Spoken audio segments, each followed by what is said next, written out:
தர்மத்தின் வழி சொல்லி கண்ணை வைப்பான். சீசராம் என்ன என்றால் மௌனம் சொல்வார்.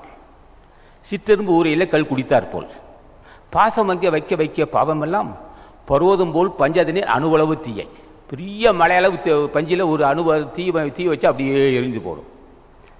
ஆக முற்று பெற்ற முனிவர்களாகிய ஞானிகள் திருவடியை பற்றி கொண்டால் முன் செய்த பாவம் தீரும். முன் செய்த பாவம் தானே தடைபட்டிருக்கு.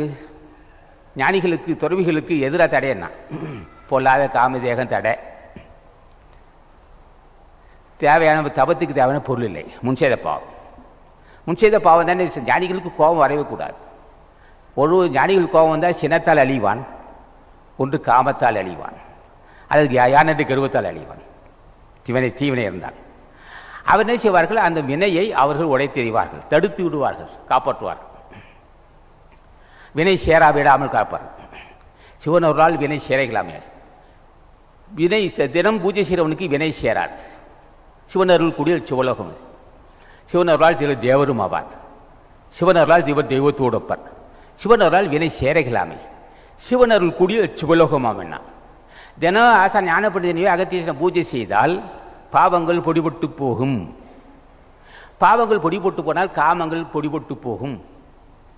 காமங்கள் பொடிபடும் போது கோபமும் அடிபட்டு போகும். கோபம் அடிபடும் போது யானை கருவமும் அடிபட்டு போகும். பூஜை செய்ய ஆசா ஞான பண்டிதனை பூஜை செய்ய தகுதியோட நட்பு கிடைக்கும். பூஜை செய்ய செல்வம் பெருகும். பூஜை செய்ய நல்ல பண்போல் தொண்டர்கள் அமைவார்கள். பூஜை செய்ய புண்ணியம் பெருகும். பூஜை செய்ய சிறப்பறிவு உண்டாகும். பூஜை செய்ய தன்னை பற்றி அறிவான். பூஜை செய்ய காமதேகம் பிடிபட்டு போகும். பூஜை செய்ய ஆன்மாவை பற்றி இருக்கிற ஆன்மாவை பற்றி இருக்க அழுக்கு மாசி நீங்கும்.